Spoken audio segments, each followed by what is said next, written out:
to turn on location for photos on Android. Hey everyone, welcome to the channel. This is Rose and I'm here to guide you on how to turn on location for photos on Android.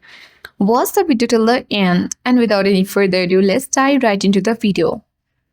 If you wonder where exactly that stunning sunset photo was taken, or wish you could remember which hidden cafe you snapped that perfect latte shot in, turning on location for your photos can bring your memories to life by tagging the exact places they were captured.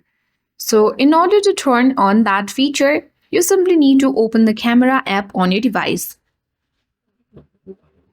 Once you launch your camera app on your device, tap the camera settings icon at top right corner of the screen. After that, you need to enable the location tags. Look for the option called location tags or location. After that, you need to toggle the button on for location.